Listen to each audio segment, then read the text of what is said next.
And so we have potentially the greatest crisis of humanity, but it's not gone to its height. But the solution cannot come only from Germany. But we still have a reason for optimism, provided we get a broad discussion in Germany where we have an alliance of sovereign nations that replaces the system of globalization. And there have been new developments that have brought humanity much closer to the chance of this new system. In light of this situation, there is a development of very dramatic consequences, which, as usual, is not really being brought up in the German media. And this was on the 13th of October, where the Russian Prime Minister Putin, at a three-day conference in China, together with the Prime Minister also of China, Wen Jiabao, where they had long-term treaty agreements of comprehensive long-term cooperation that's going to encompass hundreds of billions of dollars in the areas of train systems, energy supply, and other projects in Russia. It's going to involve a common unmanned space project. Before, President Medvedev with his counterpart Hu Jintao, they met before. They had a treaty agreement for 2018, and there are hundreds of projects in the northeast of Russia, Siberia, and the northeast of China, and Putin has been basically emphasizing that you want to have working together cooperation in terms of high-tech and finishing processes of production. And then on the way to Beijing, there was a very important a meeting in Vladivostok where there were also very important treaty agreements signed. And on the 14th of October, he had a meeting of the Shanghai Cooperation Organization that wants to extend the cooperation. And these treaties could possibly be the beginning of a new credit system. I'm not just saying this, but rather we have played a long-term role, especially Mr. LaRouche, as the idea givers. I myself have been involved in this for the last 19 years. And it's not very accidentally. Mr. LaRouche and myself were in Rhodos between the 8th and 12th of October. That was the 7th conference of the World Public Forum in Rhodes, the Dialogue of Civilizations, an institution that was brought into being by Russia, by Vladimir Yakunin, the head of the Russian Train System Society, and Jagdish Kapoor from India, and a Greek, a very important businessman. And for the 7th time, you had diverse politicians and business people who came together to discuss the problems of the world, that they believe that it can be solved through the process of dialogue. And this time, Mr. LaRouche addressed the economics panel, and he held a speech that was, despite its brevity, put the question of a new system on the table. He said that because of the combination of powers that would bring about a shift to a new system would have to be the US, China, Russia, and India working together. And that found a lot of resonance amongst the participants. I gave a speech going into why we should have an emphasis on these projects and why the EU in its present form is not in a position to participate in this because of its clinging to neoliberal dogmas and because of the Stability Pact that has basically tied it to the present system. That's why you can't expect much from the EU. At any rate, the discussion around this issue was very much present, not only at the public speeches, but also in a lot of private discussions with the participants. It was very clear that basically after this meeting, Russia and China were on the verge of going in this direction. And in the wake of this conference and Putin and China in China and these things actually being put into action, people were surprised.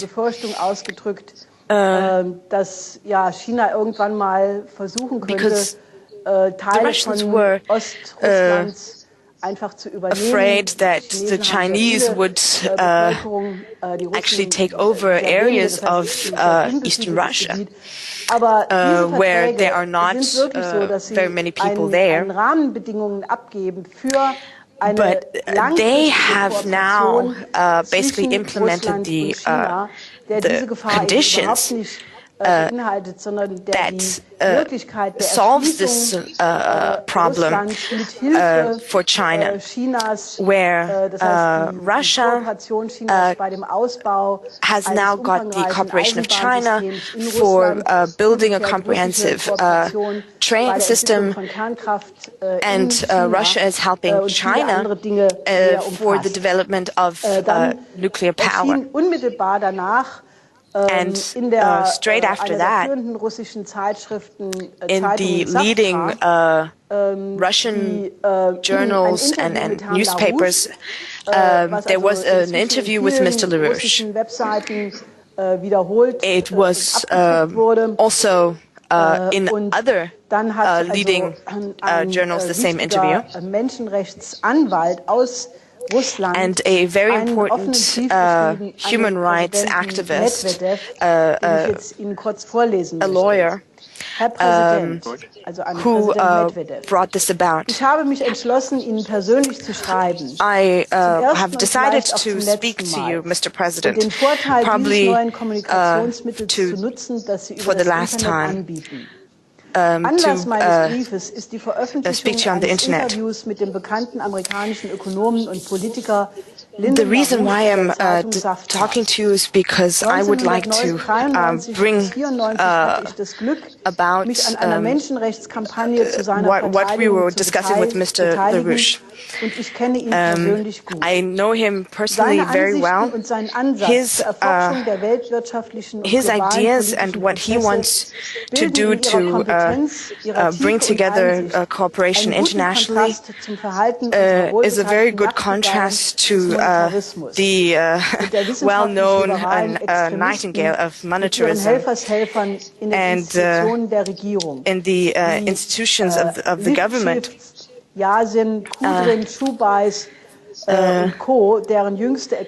whose these people, Lifshitz, Jansin, Kutrin, Schubais, and Co., whose most recent statements are most probably already known to you. If we wish to restore a sovereign Russia, I believe that LaRouche's position on the current financial and economic crisis deserves special, very serious attention, because it is not based on short-term considerations. It is competent, backed up by experience and accurate forecasts over recent decades. It is globally responsible, and it indicates real ways out of a general catastrophe. It would be most regrettable if, in determining foreign and domestic policy priorities in such a critical situation for Russia, you were to ignore the experience and knowledge of this outstanding public figure, which are substantial, quite multifaceted, and very much needed, especially now. In the cause of serving our common fatherland, my wish is for you to be more consistent in upholding Russia's national interests and relying on the people to shift as quickly as possible from mere words, as correct as they might be, to their practical implementation. I hope that this will be the case. Via Kuzin, lawyer. This has been circulated around the circles of Medvedev, and this has brought about a large broad discussion around the ideas of Linda LaRouche. But we haven't just started discussing these types of issues, but have been doing so for 20 years. It is becoming reality. 1989, after the fall of the war, we had the idea of the productive triangle. That was the idea that after the Iron Curtain was no longer there, that had separated East from West, that you would have Paris, Berlin, Vienna, that basically encompasses an area the size of Japan, which concentrates very high technologies and industrial capacity. For example, we wanted to have maglev to be built there, high temperature reactors, inherently secure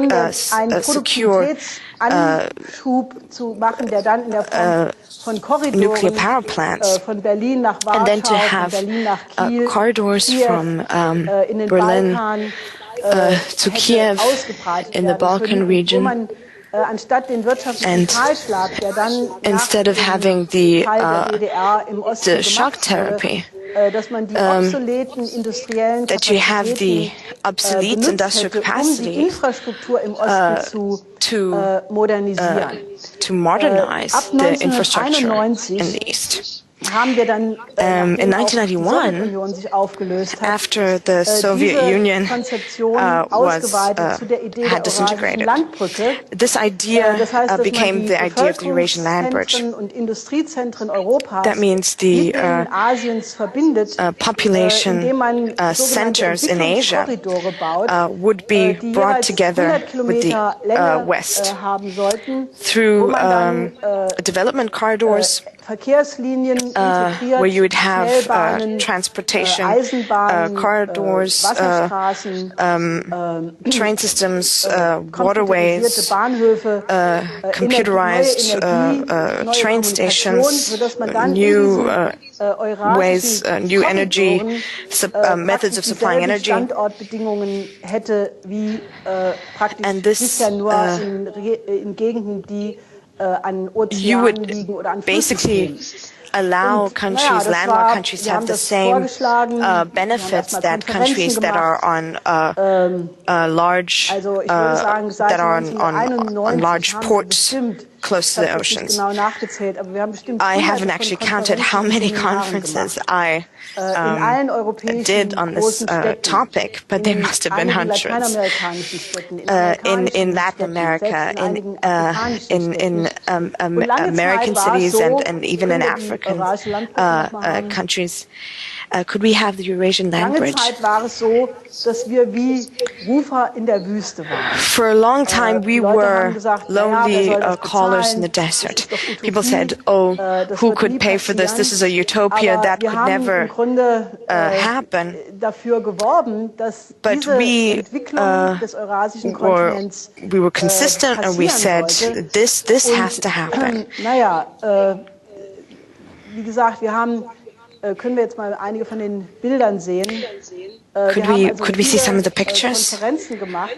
We also had our own conferences on this. This is 1998. I took a trip around these cities that were supposed to be on the Eurasian land bridge, Beijing, Nanjing. This is where the Eurasian land bridge turns. This is where the high-temperature reactors are being extended.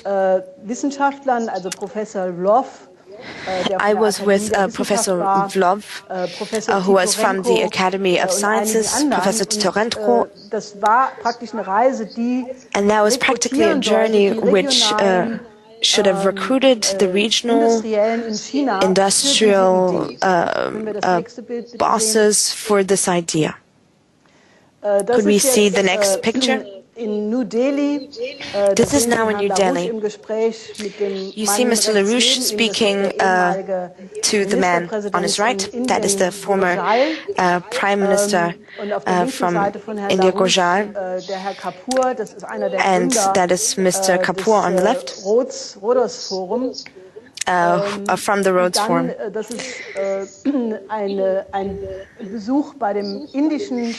And this is a state visit of the state president of Azerbaijan. And he was a former ambassador in Washington. He asked Mr. LaRouche, 19 years after he was in India the last time, and he asked Mr. LaRouche to come to India again because Mr. LaRouche is a real friend of India. This is the former Minister Yadav. He was in Indira Gandhi's cabinet. We have a very good situation in India because in 1979 we worked on a development program for India, and we had a lot of chances to speak to Indira Gandhi. And that's why the ministers from this time were totally enthusiastic about Mr. LaRouche. He is the only American we can trust. And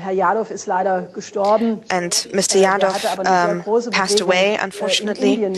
He had a very large movement in India, and these are diverse articles that were just reporting on our journeys in this context.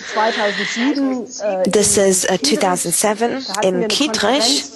We had a conference on this issue, the construction of the Eurasian land bridge after the crash. This was basically after the housing bubble had crashed, and we had a program at this point. How could we rebuild the world after this? And this is Mr. LaRouche and Professor Menshikov, who is one of the great experts on the New Deal. He worked together with John Galbraith, and he understands the American system very well. Ja, das ist jetzt ein Artikel von mir. That's an article by myself. Rede, die ich 2001 about a speech in 2001 when I was in the Duma, speaking about the Eurasian land bridge as a peace plan, whereby you would basically bring Eurasia together through this cooperation, these projects. You would find a common level of rationality, of reason, and that would be the best peace plan. That's this Mr. LaRouche in Russian TV. He was there very often. This is another television program. That's a conference that Mr. LaRouche had with an important Chinese organization in Los Angeles. An organization that is trying to reintegrate Taiwan to the mainland. And they published LaRouche's speech in China. And so in the last period, there have been a lot of newspapers in China that have been discussing this Four Powers Agreement. In 2001, you had a one-day seminar in the Duma that was organized by Glaziev, where different experts were discussing the financial crisis. I just wanted to show you these pictures so that you know that when we're discussing these things, they're not just programmatic suggestions. LaRouche has been for the past 6 years, for the past 36 years, please don't calculate the years. We worked on this conception to realize this conception, how you can get a new reorganization of a new financial system. And for example, in 2007, we were at a conference in Moscow where we were discussing where we want to bring a train line over the Bering Straits, where you are bringing together the Trans-Siberian Railway towards the Bering Strait, and then to build a tunnel 100 kilometers to Alaska.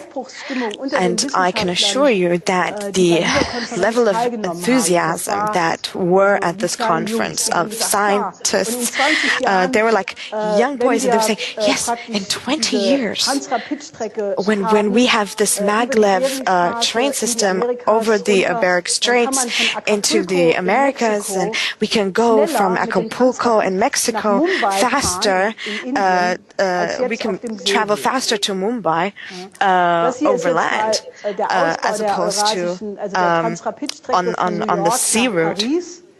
Da kann man also ganz schnell auf dem Landweg hinfahren. Und das ist also, das ist jetzt auf der Tagesordnung. That is what is now on the agenda. In diesem also es war sowieso die ganze Zeit die russische Politik, diese Politik zu machen. It was a Russian policy to do this at the time when George Bush was still in power. Der Gouverneur von Alaska ist da total. And also the governor of Alaska was totally for it, Sarah Palin. You might know her, who was also who was no longer in power in her position, was also for it. And now the Chinese have said, because the crisis is there, we are not allowed to reduce this development, but we must escalate it in order to get out of the crisis, and that is very important. Also, es geht bei dieser Entwicklung what this development is about, going back to this Bering Tunnel. This development in Siberia and the Far East in Russia where, by the way, you have the greatest raw material reserves of the world. It's not just about raw materials extraction, but it's about extraction under permafrost conditions to develop these raw materials, to actually be able to get to them and develop them, so and the people who work there to have livable conditions, to have transportation, communication, energy supply, industries for the continuation of the processing of the raw materials. For China, this is very important. China, unfortunately, fell into the trap of globalization. They were talked into being the cheap labor country for the West, and it has a double problematic side. Whoever's been to China knows that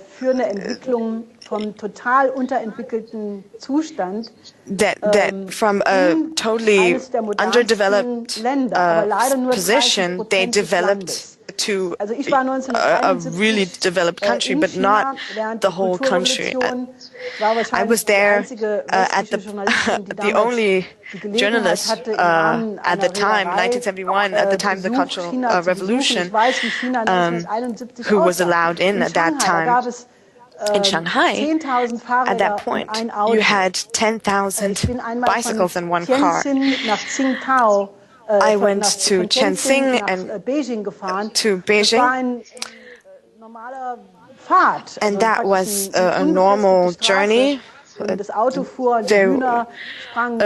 You had cars on this road with chickens and goats, and it was very busy.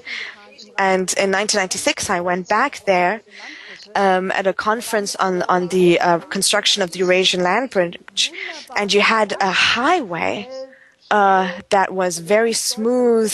It was really fast. You don't have in Germany not a single highway that is in this state. And of course, the coastal regions of China have developed enormously, but 70% of their population, the Chinese population, is in a very backward situation, basically from the Stone Age. And now China's export markets are collapsing, especially in the United States. They have $2 trillion currency reserves. 1 trillion is in dollars, and the devaluing of the dollar of these treasury bonds would, of course, be a problem. So at this time, when China is having these treaties that are worth billions and billions of US dollars, the money now has a value. If China just sits on them, they're not going to get anything from it. And at that time when they invested, China is in a position, together with these countries, to launch a new credit system.